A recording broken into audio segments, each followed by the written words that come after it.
जानेंगे digestive system के बारे में। डाइजेस्टिव सिस्टम क्या होता है? देखिए, ये हमारे सामने है डाइजेस्टिव सिस्टम का डायग्राम। ठीक है, तो हम इस फिगर से जानेंगे कि कौन सी चीज़ हमारे डाइजेस्टिव सिस्टम में क्या क्या पार्ट्स होते हैं। तो ये देखिए, ये हमारे है हार्ड पैलेट। हार्ड पैलेट आ रही है, ये हमारी टंग है, जीभ। ये हमारी लैरिंग्स है, जो हम कहते हैं, जिनको वॉइस बॉक्स कहते हैं, लैरिंग्स। ठीक है, जहाँ से हमारी आवाज़ आती है। ये है हमारा सॉफ्ट पैलेट। सॉफ्ट पैलेट है, ये ओरोफैरिंग्स है। ओरोफैरिंग्स, ये सॉफ्ट पैलेट है। यहाँ पे सबसे पहले होता है हार्ड पैलेट और यहाँ पीछे होता है सॉफ्ट पैलेट। उसके बाद ये हमारा आता है, ये हमारा फूड पाइप, ईसोफेगस।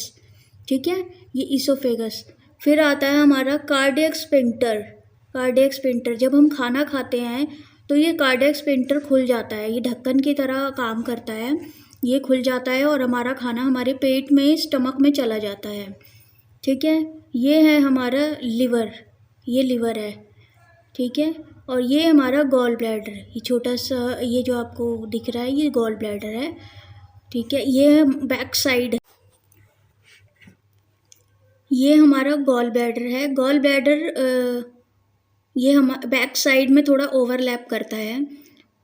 फिर ये हमारा आता है गॉल ब्लैडर के बाद, ये ड्यूडेनम है, ड्यूडेनम है।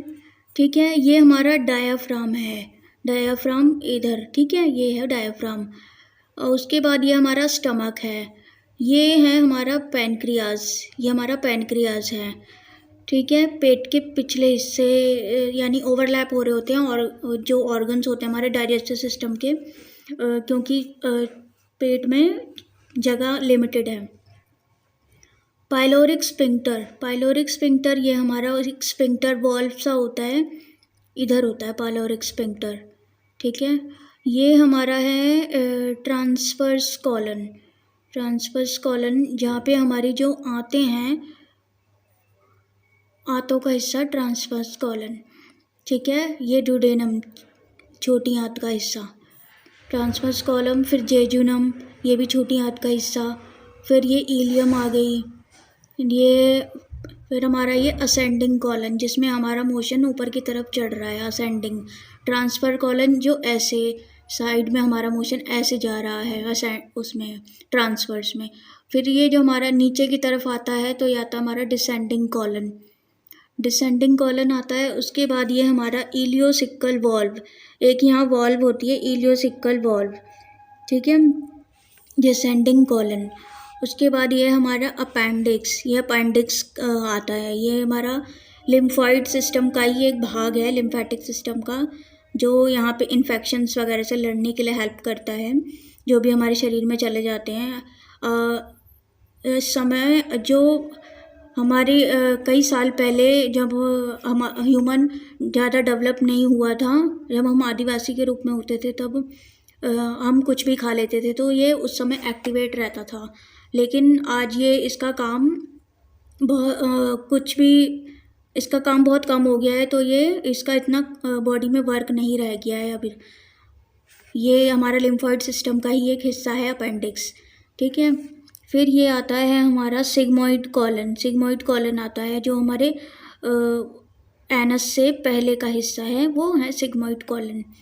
फिर आता है हमारा रेक्टम, जहाँ हमारा जो मल है वो इकट्ठा हो जाता है, रेक्टम, मलाशय। फिर उसके बाद आता है हमारा एनस। एनस के थ्रू हम अपना मल और या फिर मल या मोशन हम पास आउट करते हैं। इसमें आता है ड्यूडेनम, जेजुनम, इलियम को मिलाकर छोटी आंत या स्मॉल इंटेस्टाइन होती है। ठीक है, स्मॉल इंटेस्टाइन कहते हैं। ड्यूडेनम, जेजुनम, इलियम को मिलाकर छोटी आंत या स्मॉल इंटेस्टाइन होती है। ठीक है, तो ये हमारा पूरा डाइजेस्टिव सिस्टम आ गया। डाइजेस्टिव सिस्टम के बारे में आगे हम आगे की सीरीज़ में पढ़ेंगे। ये है हमारी ट्रांसवर्स कॉलन, जो हम जूम करके देखेंगे, ट्रांसवर्स कॉलन। फिर ये हमारा असेंडिंग कॉलन। असेंडिंग यानी कि हमारा जो मल है वो ऊपर की तरफ, मोशन ऊपर की तरफ जा रहा है, जो वेस्ट प्रोडक्ट है। फिर इसके बाद ये हमारा मल ऐसे जाता है, फिर ऐसे नीचे आता है डिसेंडिंग कॉलन, यानी नीचे की तरफ आ रहा है। फिर सिग्मोइड कॉलन, यहाँ पे एक सिग्मोइड कॉलन होता है। फिर यहाँ से मुड़ाव हो गया, मुड़ के ये सीकम आता है, इधर एक सीकम का हिस्सा होता है। ये अपेंडिक्स है, लिम्फॉइड सिस्टम का ही एक भाग है, लिम्फेटिक सिस्टम का। असेंडिंग कॉलन देख लिया हमने। फिर ये हमारा रेक्टम है, रेक्टम जहाँ पे हमारा मल इकट्ठा होता है। सिग्मोइड कॉलन, रेक्टम और ये डिसेंडिंग कॉलन। ठीक है, तो ये हमारी ये है क्या है, जो मल निकलने का रास्ता होता है वो इस प्रकार कुछ दिखता है। फिर हम ये जानेंगे, एक और डायग्राम है, ये हमारा है इलियम के अंदर का भाग। इलियम के अंदर का भाग, इसमें कैसे पाचन होता है, इन सब में ये सब दिखाया गया डायग्राम में। ये हमारे कार्बोहाइड्रेट के मॉलिक्यूल्स हैं, ये पॉलीपेप्टाइड्स हैं, ये हमारे फैट्स के कण हैं, ये रक्त की कैपिलरीज हैं, हमारी ब्लड कैपिलरीज होती हैं। फिर है ये हमारा लैक्टियल्स, यानी कि लिम्फ की नलिकाएं, लिम्फ की नलिकाएं, क्योंकि यहाँ पे जो भी वेस्ट प्रोडक्ट इकट्ठा होता है तो इलियम के अंदर यहाँ पे लिम्फ नलिकाएं होती है। कोई भी इन्फेक्शन होता है तो वो इससे लड़ने में हेल्प करती है। फिर उसके बाद आता है हमारी आंतों की ग्लैंड। यहाँ आंतों की ग्लैंड्स होती हैं, ये कैपिलरीज में ब्लड, ऐसे कैपिलरीज होती है, इसमें ब्लड होता है। फिर है ये हमारा फैट युक्त लिम्फ होता है, यहाँ पे लिम्फ हैं, क्योंकि ये वहाँ पे इन्फेक्शन का ज़्यादा डर होता है, वहाँ पे लिम्फ सेल्स ज़्यादा होते हैं। विलाई के अंदर पोषण तत्वों का अवशोषण किस प्रकार होता है, जो हमारी विलाई होती है और इलियम के अंदर कैसे भोजन का डाइजेशन होता है, उसमें ये दिखाया गया है। ये हम एक और डायग्राम देखेंगे, इसमें पैरोटिड ग्लैंड्स, ये हमारा मुंह है, मुंह के अंदर का स्ट्रक्चर है, पैरोटिड ग्लैंड्स होती हैं ये हमारी जीभ है, और ये हमारी पैरोटिड ग्लैंड्स हैं। ये सबलिंगुअल ग्लैंड्स हैं, ये सब मैंडिबुलर ग्लैंड्स हैं, जो हमारे पाचन में हेल्प करती हैं, जिससे हमारी लार निकलती है। ठीक है, ये हमारे मुंह का हिस्सा है। फिर हम देखेंगे ये जीभ का तलवा। जीभ का तलवा कैसा होता है, एपिग्लॉटिस होती है यहाँ पे। ठीक है, जीभ से आगे जाके निकलते समय एपिग्लॉटिस का स्थान कैसा होता है, ये ऐसा होता है। ठीक है, ये है हमारी एपिग्लॉटिस फूड पाइप। फिर ये है हमारी थायराइड की कार्टिलेज, जो हमारे गले में होती है, थायराइड की कार्टिलेज, एपिग्लॉटिस। ठीक है, फिर ये है हमारा बंद एपिग्लॉटिस, जिसमें फूड ना जा पाए, वह तब ऐसे होता है ये। फिर है सांस लेते समय एपिग्लॉटिस, जीभ का छोर एपिग्लॉटिस, आवाज़ की मांसपेशियाँ ये हैं। इसकी अगर इसमें प्रॉब्लम आ जाए तो आवाज़ की प्रॉब्लम हो जाती है, स्पीच नहीं चली जाती है व्यक्ति की।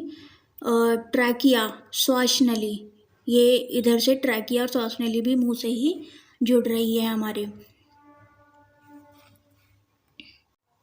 नमस्ते, मैं आरती, न्यूरोथेरेपिस्ट। आज हम जानेंगे पाचन तंत्र यानी कि डाइजेस्टिव सिस्टम के बारे में।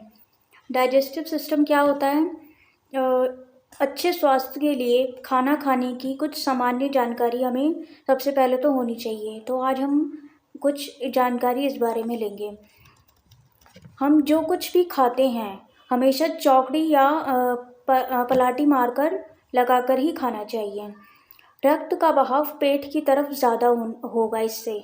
ठीक है, जब हम चौकड़ी लगाकर खाएंगे ज़मीन पर बैठकर। यह इसलिए कि कुदरत के नियम के मुताबिक खाने के बाद पेट और पाचन संस्थान के अंगों में अधिक मात्रा में ब्लड का सर्कुलेशन होता है, क्योंकि उस समय उन अंगों को हमारे ब्लड की ज़्यादा ज़रूरत होती है।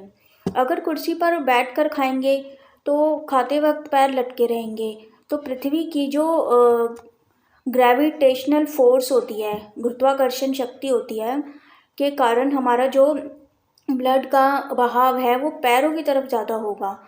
जिससे हमारा पाचन संस्थान यानी कि डाइजेस्टिव सिस्टम के जो भी काम है, वर्क हैं, वो पर्याप्त मात्रा में उनके लिए ब्लड नहीं मिल पाएगा हमारे पाचन संस्थान को।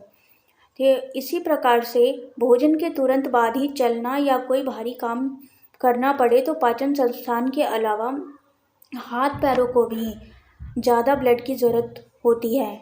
ठीक है, अगर हम खाना खाने के तुरंत बाद कोई भारी व्यायाम करना शुरू कर दें या चलना फिरना शुरू कर दें तो हमारा जो ब्लड है वो उस हिस्से में चला जाएगा, उन हाथ पैर के हिस्सों में चला जाएगा। वो ब्लड उतना वहाँ नहीं जा पाएगा जहाँ पे उसकी ज़्यादा ज़रूरत है डाइजेस्टिव सिस्टम की ऑर्गन्स या अंगों में।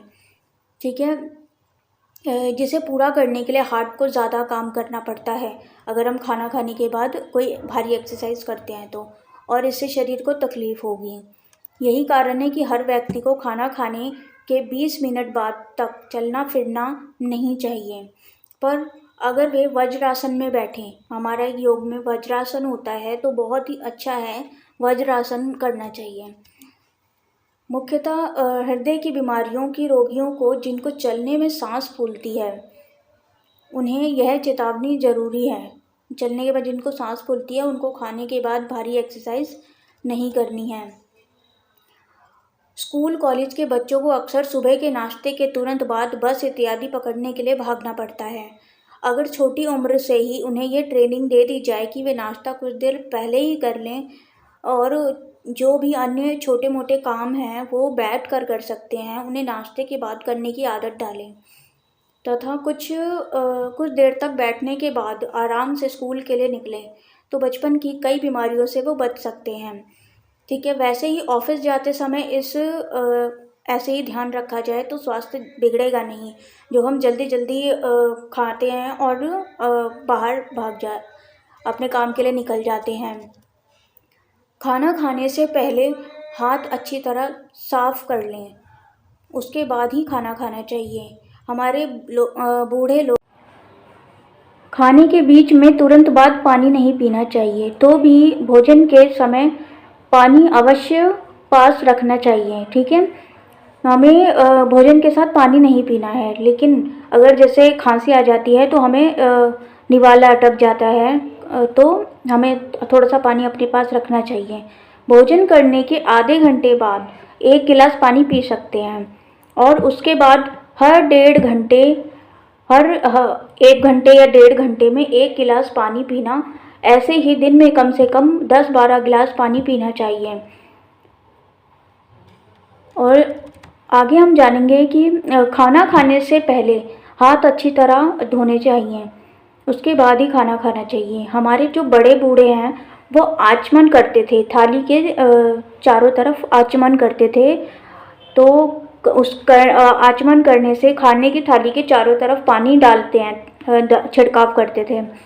तो यह जो इसलिए होता है कि कोई रेंगता हुआ कीड़ा या मकोड़ा अगर थाली के बाहर पड़ा हो तो वो थाली में नहीं जाएगा।